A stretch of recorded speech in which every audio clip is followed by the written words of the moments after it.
So load balancer చూద్దాం ఇలా. Okay, so load balance మీద క్లిక్ కొడితే లోడ్ బ్యాలెన్సర్ ఎందుకు వాడతారు బ్రో చెప్పు. లైక్ ఫర్ ఎగ్జాంపుల్ 100 మెంబర్స్ ఒక ఇన్స్టెన్స్ యాక్సెస్ చేస్తున్నారు. ఓకే సో సెకండ్ 101 పర్సన్ నుంచి ఒకవేళ ఆయన 101 పర్సన్ వచ్చి యాక్సెస్ చేస్తే అప్పుడు లోడ్ బ్యాలెన్స్ హ్యాండిల్ చేస్తుంది ఇంకొక ఇన్స్టెన్స్ క్రియేట్ చేయడం. Okay like fine. మళ్ళీ తగ్గిపోతే మళ్ళీ ఇంకొక ఇన్స్టెన్స్ తీసేయడము బేస్డ్ ఆన్ యూజర్స్ ని బట్టి అది యాడ్ చేయడం ఇన్స్టెన్స్ ని తీసేయడం చూసుకుంటారు మొత్తం. ఓకే ఫైన్, కానీ అది అది auto scaling group bro, load balancer కాదు. నేను చెప్తా. ఇప్పుడు 2 ఇన్స్టెన్స్లు ఉన్నాయి రా భయ్. అలా ఇట్లా చెప్తా. 2 నెట్వర్క్లు ఉన్నాయి. ఇప్పుడు ఎయిర్టెల్ ఉంది, ఇది ఉంది. సో ఇప్పుడు ఫస్ట్ ప్రిఫరెన్స్ ఎయిర్టెల్ కి ఇచ్చినాం, తర్వాత జియోకి ఇచ్చినాం రా. అయితే ఫస్ట్ నెట్వర్క్ వాడుతుంటే ఎయిర్టెల్ తీసుకుంటది. సో ఎప్పుడైతే లోడ్ ఎక్కువ వాడుతుందో ఎయిర్టెల్ కి, అప్పుడు లోడ్ బ్యాలెన్సర్ ఏం చేస్తుంది అంటే కొందరు యూజర్స్ ని జియోకి పంపిస్తుంది. జియోకి పంపించి ఈ జియో నెట్వర్క్ యూజ్ చేయమని బ్యాలెన్స్ చేస్తుంది. కరెక్ట్. సో అట్లనే ఇంకొక ఎగ్జాంపుల్ చెప్తా చూడు. ఇప్పుడు మనకి www.youtube.com అనే వెబ్సైట్ ఉంది. ఓకే, సో వెబ్సైట్ని మనము ఒక కంప్యూటర్ ఉంది మన దగ్గర. ఆ కంప్యూటర్లో ఏంటంటే ఒక 50 members at a time use చేసుకోవచ్చు youtube.com అనే website. Okay, so 50 members use చేస్తున్నారు. సడన్గా ఒక రోజు ఏమైపోయింది, ఒక 100 మెంబర్స్ వచ్చారు, ఎక్స్ట్రా 50 మెంబర్స్ వచ్చారు. ఓకే, సో అప్పుడు ఏం చేసింది మన ఐటీ టీమ్ గాయ్, ఇంకొక ఇన్స్టెన్స్ కొన్నాడు, కొనేసి ఇంకొక ఇన్స్టెన్స్ పెట్టి దానికి ఇంకొక ఐపీ అడ్రస్ పెట్టి దాన్ని డిఎన్ఎస్ కాన్ఫిగర్ చేసి పెట్టిండు. ఓకేనా, ఇప్పుడు www.youtube.com అని కొడితే యూజర్స్కి అంటే ఇది వస్తుంది, ప్లస్ కొంతమంది యూజర్స్కి అది వస్తుంది. ఓకే, ఐపీ సేమ్ కాకపోతే సేమ్.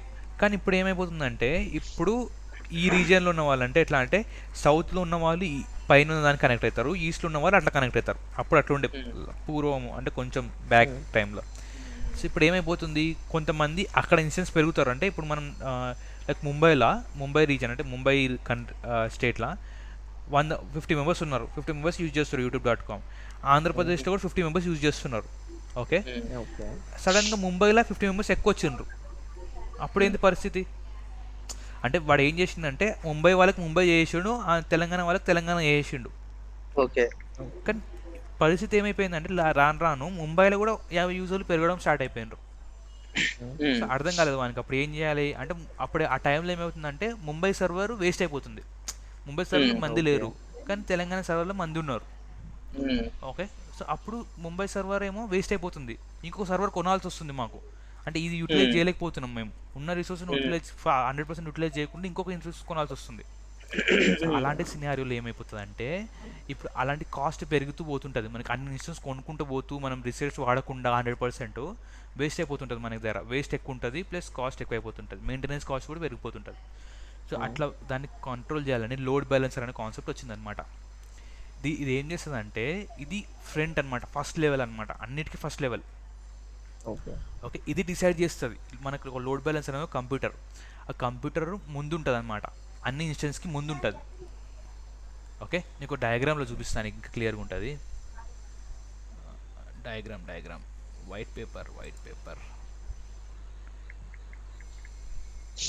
ఎట్లా ఓపెన్ చేస్తారా వైట్ పేపర్ ఇలా. ఓకే, ఓకే ఇక్కడ చూడు, ఇది మన లోడ్ బ్యాలెన్సర్ అనుకో. ఓకే, ఇప్పుడు మన ఇన్స్టెన్స్ ఇట్లా ఉన్నాయి. ఓకే, ఇవన్నీ మన ఇన్స్టెన్సెస్. ఇట్లా 100 ఇన్స్టెన్సెస్ అనుకో, ఇవన్నీ 100 అనుకో, ఏదో ఒకటి 100. ఓకే, ఇవన్నీ ఏం వాడుతున్నాయి అంటే స్ప్రెడ్ వాడుతున్నాయి. అంటే స్ప్రెడ్ ఇన్ ద సెన్స్ అన్నీ స్ప్రెడ్ అయిపోయి ఉన్నాయి డిఫరెంట్ అవైలబిలిటీ జోన్స్లల్లా. ఓకే, ముంబైలోనే స్ప్రెడ్ అయిపోయి ఉన్నాయి. ఏదంటే ముంబై దాటితే మళ్ళీ అవైలబిలిటీ జోన్ పనిచేయదు. Okay, availability zone is only for Mumbai. One reason is one availability zone. Okay, so ఈ అవైలబిలిటీ జోన్ ఏమవుతుందంటే ఇది ముందుంటుంది, ఇట్లా కనెక్ట్ అయిపోయి ఉంటాయి అన్నీ. ఓకే, ఇట్లా కనెక్ట్ అయిపోయి ఉంటాయి. ఈ ఇన్స్టెన్స్ లోపల వెబ్సైట్ ఉంటుంది, మన www.youtube.com వెబ్సైట్. ఓకే, అన్నిట్లో ఉంటుంది, సేమ్ వెబ్సైట్ ఉంటుంది. ఓకేనా, యూట్యూబ్ వెబ్సైట్ ఉంటుంది.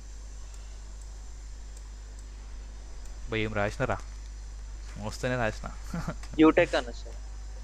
యూట్యూబే రాది, యూ రా ఇది. సరే, ఇప్పుడు యూజర్ ఉన్నాడు, ఓకే, యూజర్ ఏం చేసిండు దీనికి శుద్ధిగాడు ఏం మళ్ళీ చేసిండు, సైత సైత తీసుకున్నాం సత్యాడు సైత గారు ఏం చేసిండు youtube.com వెబ్సైట్ని కనెక్ట్ చేద్దామని ట్రై చేసిండు. వేరే వెబ్సైట్ పెట్టరా. ఆ. వేరే వెబ్సైట్ వద్దులే, రికార్డ్ అవుతుంది వల్ల. సో ఇది కనెక్ట్ కదామని ట్రై చేసిండు. ఓకే, సో కనెక్ట్ అవుతాడు. ఇది ఫస్ట్ టైం ఏం కనెక్ట్ అవుతాడు, దీన్ని కనెక్ట్ అయిపోతాడు. అప్పుడు లోడ్ బ్యాలెన్సర్ ఏం చేస్తుంది, దీన్ని కనెక్ట్ కాగానే ఓకే ఫైన్ యూజర్ youtube.com అని కనెక్ట్ చేస్తున్నాడు, కనెక్ట్ అయిపోయాడు. ఓకే, అట్లా 50 మెంబర్స్ వచ్చారు అనుకో, ఫైన్ అంటే ఇది తట్టుకోగలుగుతుంది 50 మెంబర్స్ని. సో పంపించేస్తుంది. ఇంకోటి 51 వచ్చిండు, దీనికి స్టార్ట్ అవుతుంది. అప్పుడు 51 నుంచి 100 దాకా దీనికి, 100 నుంచి 150, 150 నుంచి 250. సో దీని మొత్తం కెపాబిలిటీ అంతా 200 పీపుల్. ఓకేనా, so 200 people can use youtube.com now. youtube.com at a time in Mumbai reason, Mumbai in the sense India, మొత్తం ఇండియాలో 200 పీపుల్ యాక్సెస్ చేయగలుగుతారు ఎట్ ఏ టైం. దీనికి మళ్ళీ రిసోర్స్ కొనాల్సిన అవసరం లేదు, ఉన్న రిసోర్స్లోనే మేనేజ్ చేయవచ్చు. ఓకేనా, కానీ మళ్ళీ ఇంకోటి వస్తుంది ఏంటంటే, ఇప్పుడు 200 మెంబర్స్ ఉన్నారు, ఫైన్ 200 మెంబర్స్ 100 మెంబర్స్ మొత్తం కేపబిలిటీ 200. ఓకే, ఇప్పుడు 200 మెంబర్స్ లేరు అనుకో, సపోజ్ 50 మంది యూజ్ చేస్తున్నారు. ఓకే, పొద్దంతా 50 మంది ఉన్నారు, సాయంత్రం కాగానే ఇంకొక 100 మంది పెరుగుతున్నారు, సాయంత్రం 6 o'clock కాగానే. ఎందుకంటే సాయంత్రం ఈవినింగ్ టైం అందరూ కనెక్ట్ కదామని రిలాక్స్ అయిపోయి చూద్దామని ట్రై చేస్తున్నారు. ఆ సినారియోస్లో ఏమవుతుందంటే, అప్పుడు మనం ఏం చేస్తున్నాము, ఈ అన్ని ఇన్స్టెన్స్ కొని పెట్టేసుకుంటాం ముందే, అన్నిటికీ పే చేయాలి డబ్బులు. అప్పుడు వాడకపో అవర్లీ బేసిస్లో పే చేయాలి, నువ్వు తప్పదు. అప్పుడు ఏం చేస్తాం, ఇప్పుడు ఒకవేళ పొద్దున ఉంది టైము, సరే పొద్దున ఇవన్నీ తీసేద్దాం, ఇవి వద్దు, వీటితో పని లేదు మనకి, పొద్దున తీసేద్దాం, కస్టమర్స్ వచ్చినప్పుడు యాడ్ చేసుకుందాం అంటే ఎన్నిసార్లు యాడ్ చేస్తాం. లైక్ ఇప్పుడు కస్టమర్ వచ్చి ఊకే ఐటీ టీమ్ అదే పనా, ఒకవేళ ఏదైనా టెక్నికల్ ఎర్రర్ వచ్చిందనుకో క్రియేట్ చేసేటప్పుడు ప్రాబ్లం అవుతుంది మళ్ళీ. సో ఈ ప్రాసెస్ని ఆటోమేటిక్గా చేయాలి. ఓకే, ఈ ప్రాసెస్ మొత్తం ఆటోమేట్ అవ్వాలి. కస్టమర్ వస్తే ఆటోమేటిక్ డిటెక్ట్ అయిపోయి క్రియేట్ అయిపోవాలి, అవసరం ఉంటే క్రియేట్ అవ్వాలి, లేకుంటే డిలీట్ అయిపోవాలి. సో అలాంటి సినారియోస్లో ఏమొచ్చిందంటే ఆటో స్కేలింగ్ గ్రూప్ అనే కాన్సెప్ట్ వచ్చింది. ఓకేనా, ఇది ఆటో స్కేలింగ్ గ్రూప్ అనే కాన్సెప్ట్ ఇక్కడ. సో ఆటో స్కేలింగ్ గ్రూప్ అనే కాన్సెప్ట్లో ఏమవుతుందంటే, ఈ ఇన్స్టెన్స్ ఉంటాయి కదా, ఈ 4 ఇన్స్టెన్స్లో ఏమైపోతుంది, ఈ 2 ఇన్స్టెన్స్ని ఇది కనెక్ట్ చేయదు, 4 ఉంటుంది. ఓకేనా, ఇది ఇక్కడ మనము ఆటో స్కేలింగ్ గ్రూప్ కనెక్ట్ చేస్తాం, లోడ్ బ్యాలెన్సర్కి ఆటో స్కేలింగ్ గ్రూప్ అటాచ్ చేస్తాం. చేసి ఇక్కడ పాలసీ రాస్తాం అనమాట. ఒకవేళ కస్టమర్స్ 50 కంటే ఎక్కువ ఉంటే 50 గ్రేటర్ దెన్ ఈక్వల్ టు అంటే ఏదో సంథింగ్ యూజర్స్, 50 యూజర్స్ గ్రేటర్ అని చెప్పి పాలసీ రాసినాం అనుకో, అప్పుడు ఏమైపోతుందంటే ఈ పాలసీ యాక్టివేట్ అయినప్పుడు మనం ఏం చెప్తాం, ఒకవేళ ఈ పాలసీ వస్తే ఇన్స్టెన్స్ క్రియేట్ చేయి. ఓకేనా, అర్థమవుతుందారా? ఇన్స్టెన్స్ క్రియేట్ చేయి. సో ఒకసారి టెక్నికల్గా చూపిస్తాను నీకు, బాగుంది, క్లియర్గా ఉంటుంది. లోడ్ బ్యాలెన్సర్ పనికి అంతే కదా? లోడ్ బ్యాలెన్సర్ పని అంతే, చూపిస్తాను. సో లోడ్ బ్యాలెన్సర్ క్రియేట్ చేద్దాము, లాంచ్ లోడ్ బ్యాలెన్సర్. ఇక్కడ 3 రకాలు ఉంటాయిరా లోడ్ బ్యాలెన్సర్లా. Okay, application, network, classic. So classic మొన్నటిదాకా క్లాసిక్ వాడేవాళ్ళు చాలామంది. సో ఇప్పుడు ఏంటంటే ఇది వర్షన్ 2 అనమాట, అప్లికేషన్ అండ్ నెట్వర్క్. ఓకేనా, క్లాసిక్లో అయిందంటే మన ఓఎస్ఐ లేయర్స్ ఉంటాయి కదా, 7 లేయర్స్. 7 లేయర్స్ అన్నీ ఒకటే లోడ్ బ్యాలెన్సర్లో యాక్సెస్ అవుతాయి. అంటే in the sense TCP, UDP, HTTPS అన్ని ప్రోటోకాల్స్ ఒకటే లోడ్ బ్యాలెన్సర్. తర్వాత ఏమైపోయిందంటే ప్రోటోకాల్స్ బేస్డ్ బట్టి డివైడ్ చేసారు. హెచ్టిటిపి ఒక దగ్గర, నెట్వర్క్ సంబంధించిన ప్రోటోకాల్స్ అన్నీ ఒక దగ్గర. ఓకేనా, నెట్వర్క్ సంబంధించిన ప్రోటోకాల్స్ ఎందుకు వాడతారా? హలో, నెట్వర్క్ సంబంధించిన ప్రోటోకాల్స్ ఎందుకు వాడతారు? సెక్యూరిటీకి. నెట్వర్క్ కూడా లేదు, నెట్వర్క్ సంబంధించిన ప్రోటోకాల్స్ ఎందుకు వాడతారు? మనం రిమోట్ కనెక్షన్ తీసుకోవాలనుకున్నా, లేకుంటే ఇప్పుడు ఏదైనా మనము లైక్ ఏమైనా చేంజెస్ చేద్దాం, ఫిజికల్ చేంజెస్ ఏమైనా చేయాలనుకుంటున్నా, కమాండ్ ప్రాంప్ట్ రన్ చేయాలనుకుంటున్నా, అవి కమాండ్ లైన్లో నువ్వు ఏదైనా ఇన్స్టెన్స్ క్రియేట్ చేయాలనుకుంటున్నా, అప్పుడు నీకు నెట్వర్క్ లోడ్ బ్యాలెన్సర్ వాడతారు. అంటే టీసీపీ, యూడీపీ వస్తాయి అన్నమాట ప్రోటోకాల్స్. ఓకేనా, మన హెచ్టిటిపి ప్రోటోకాల్స్ మన వెబ్సైట్కి. ఓకేనా. అన్ని వెబ్ సర్వర్స్కి మాత్రం application load balancer, network load balancer దాన్ని కనెక్ట్ చేయడానికి, రిమోట్గా కనెక్ట్ చేసుకోవడానికి ఇది లోడ్ బ్యాలెన్సర్. ఓకేనా. ఈ క్లాసిక్ లోడ్ బ్యాలెన్సర్ ఏంటంటే ఇక అన్ని కలిపి కొట్టేసిండాడు. అన్నీ కలిపి ఉంది. ఇది వర్షన్ 1 అనమాట, చాలా పాతది. వర్షన్ 2, వర్షన్ 2, ఈ రెండు వర్షన్ 2s. ఇప్పుడు ఏది వాడుతున్నారు మరి? అందరు అన్నీ వాడుతున్నారు. ఇప్పుడైతే మనం ఇది వాడదాం, క్లాసిక్ లోడ్ బ్యాలెన్సర్. ఓకేనా. సో ఇక్కడ చూస్తే నీకు లోడ్ బ్యాలెన్సర్ నేము ఏది క్రియేట్ చేయాలన్నా మన లోడ్ బ్యాలెన్సర్ నేమ్ ఇవ్వాలి. సిఎల్బి క్లాసిక్ లోడ్ బ్యాలెన్సర్. ఓకేనా.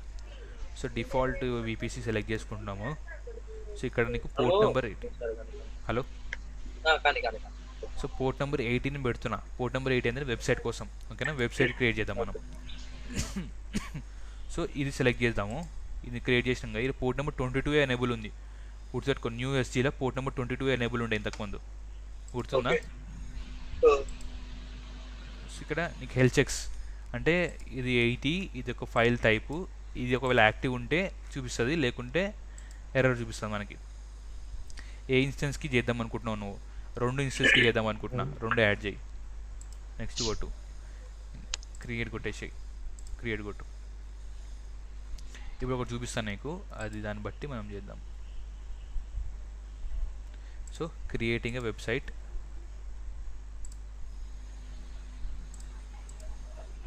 క్రియేట్ కమాండ్స్ ఉంటాయి కొన్ని.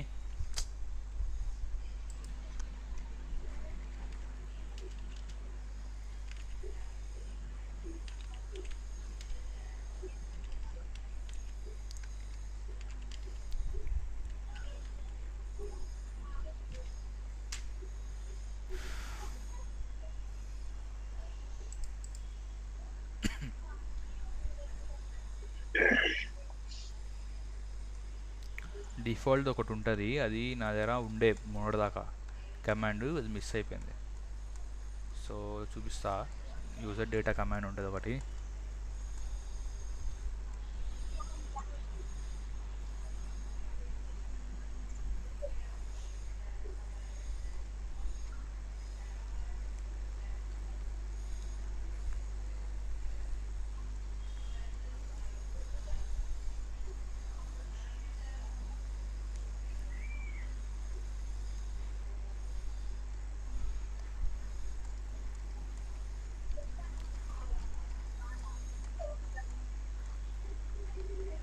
మొత్తం కమాండ్ ఒక దగ్గర ఇయ్యలేవాడు.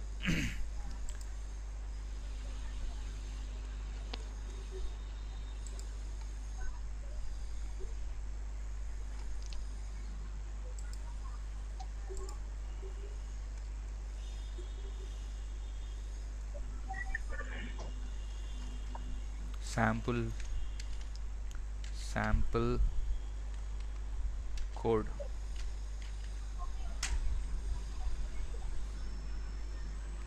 Sample user data sample code.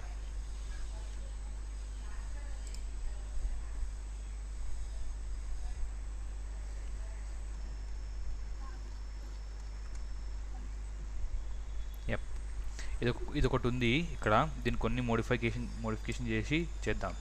ఓకేనా. సో ఒకటి మౌస్ ప్యాడ్ అని ఒకటి కమాండ్ ఒకటి ఉంటుంది, అంటే నోట్ ప్యాడ్ లాగా మౌస్ ప్యాడ్ అని ఉంటుంది ఇక్కడ దేంట్లో. ఓకేనా. సో ఇది యూజర్ డేటా అనమాట. సో దీంట్లో ఏం చేస్తున్నామంటే మనము ఇదంతా ఇది వేస్ట్, ఇది మనకి పనికిరానిది. సో ఇది అవసరం లేదు. సో ఇది కూడా అవసరం లేదు, మనం డీబీఎం క్రియేట్ చేస్తలేము. సో ఇది స్టార్ట్ హెచ్డిపి ఓకే. ఇది కూడా దీంతో కూడా మనకు పని లేదు.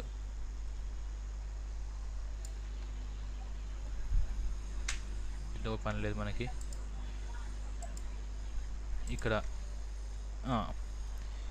ఇక్కడ దీని పేరు ఏం పెడదామంటే index.html అని పెడదాం. ఎందుకంటే HTML కోడ్ రాద్దాం. పిహెచ్పి మళ్ళీ ఎందుకు, పిహెచ్పికి ఎందుకు పోతాం, HTML మనకి పిహెచ్పి రాదు. సో ఇక్కడ ఇంకా దీన్ని ఏం పెడదామంటే మై వెబ్సైట్ అని పెడదాం, content. Okay. My website @host అని ఉంటుంది, host name.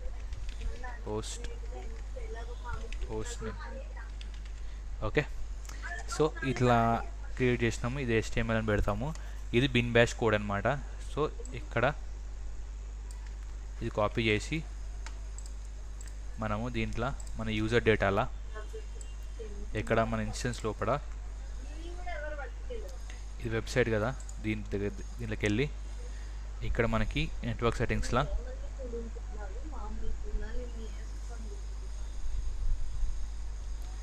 View and change the user data అని ఉంటుంది. మీరు క్లిక్ చేసి ఇక్కడ పేస్ట్ చేయండి. పేస్ట్ చేసి సేవ్ కొట్టండి. దీంట్లో కూడా సేమ్. ఇది ఏం చేస్తుంది అంటే యూజర్ డేటా నీకు కోడ్ని రన్ చేస్తుంది. ఇప్పుడు నువ్వు రాసిన కోడ్ ఉంటుంది కదా, మాన్యువల్గా ఇన్స్టెన్స్ ఓపెన్ చేసి కట్టాల్సిన అవసరం లేదు, డైరెక్ట్గా రన్ చేస్తుంది. సో చూద్దాం పని చేస్తుందో పని చేయదో. ఓకేనా, start instance. Yes, start instance. Yes. ఇంకొక పని ఏం చేయాలంటే మనం సెక్యూరిటీ గ్రూప్స్లో పోర్ట్ నెంబర్ 80 ఎనేబుల్ చేయాలి. ఓకే, ఎందుకంటే పోర్ట్ నెంబర్ 80 ఎందుకంటే మన వెబ్సైట్ కదా ఇది. సో పోర్ట్ నెంబర్ 80 కదా, HTTP వాడుతుంది కదా. So edit, add HTTP port 80. ఎక్కడి నుంచి అంటే మన IPv4 నుంచి. Save it. సేవ్ అయిపోయింది. సో ఒక్కసారి ఇన్స్టెన్స్ అంతా అప్ అండ్ రన్నింగ్ అయిపోతే మనం ఒకసారి వెబ్సైట్ యాక్సెస్ చేయడానికి ట్రై చేద్దాం. సో ఇక్కడ చూసినట్టయితే నీకు ఇక్కడ పబ్లిక్ IP అడ్రస్ వస్తాయి. ఈ పబ్లిక్ IP అడ్రస్తో పని లేదు నీకు. ఇప్పుడుగా లోడ్ బ్యాలెన్సర్ ముందుంది కాబట్టి లోడ్ బ్యాలెన్సర్కి సంబంధించిన IP అడ్రస్ ఉంటే చాలు నీకు. ఆ లోడ్ బ్యాలెన్సర్ చూసుకుంటుంది ఇక IP అడ్రస్ ఏముండాలి ఏముండకూడదు అనేది. ఓకే, లోడ్ బ్యాలెన్సర్ కూడా ఒక IP ఉంటుంది. లోడ్ బ్యాలెన్సర్ ఒక IP అడ్రస్ ఉంటుంది, అది చేంజ్ అవ్వదు. ఇప్పుడు వీటికి మళ్ళీ మనకి ఏం వస్తాయి? లోడ్ బ్యాలెన్సర్ వస్తాయా మనకు కూడా? మరి పబ్లిక్ వేరే వస్తాయా? ఏది మనకి వచ్చేటి లోడ్ బ్యాలెన్సర్ వస్తుంది. లోడ్ బ్యాలెన్సర్ డిసైడ్ చేస్తుంది. డిసైడ్ అంటే ఇంకా డిసైడ్ చేసేది దానికి ఉన్నదే మనకి ఇస్తుందా, లేకపోతే ఇంకా కొత్త ఏమన్నా ఇస్తుందా? లేదురా, ఇప్పుడు ఇది ఏం చేస్తుంది అంటే లోడ్ బ్యాలెన్సర్ ఒకసారి దీన్ని కనెక్ట్ చేస్తుంది, ఒకసారి దీన్ని కనెక్ట్ చేస్తుంది యాజ్ పర్ ద లోడ్. రెండు ఉంటాయి, ఓకే, వస్తే ఆ రెండు తప్ప ఇంకా అంతకు మించి రావు కదా అంటున్నా. అంతకు మించి రావు. ఇక్కడ ఏంటంటే ఇగో దీని పబ్లిక్ IP అడ్రస్ ఇది లోడ్ బ్యాలెన్సర్ది. కిందికి వస్తే నీకు కనిపిస్తుంది DNS. ఇగో ఇది దీని IP అడ్రస్ ఇది, అంటే DNS నేమ్ ఇది. ఓకేనా, ఇది ఫిక్స్డ్ DNS. ఇక మనం ఇక మార్చలేం దీన్ని ఇక. సో ఇప్పుడు నువ్వు వెబ్సైట్ వాడాలంటే ఇది వెబ్సైట్ అనమాట నీది, వెబ్సైట్ నేమ్ ఇది. ఎంటర్ కొడితే రావాలి. సో ఇక్కడ ఏం చూపిస్తుంది అంటే ఏం చూపిస్తలేదంటే వెబ్సైట్ ఇంకా రన్ అవ్వలేదని అర్థం. సో కొంచెం బాగా వస్తుంది.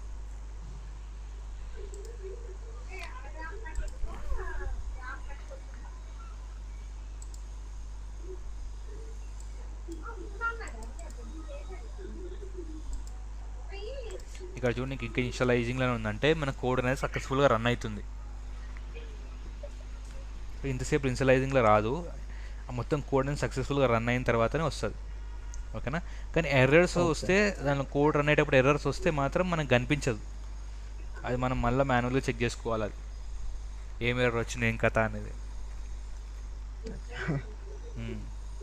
అదొక డిసడ్వాంటేజ్. సో ఒక్క నిమిషం ఆగు, అప్పటిదాకా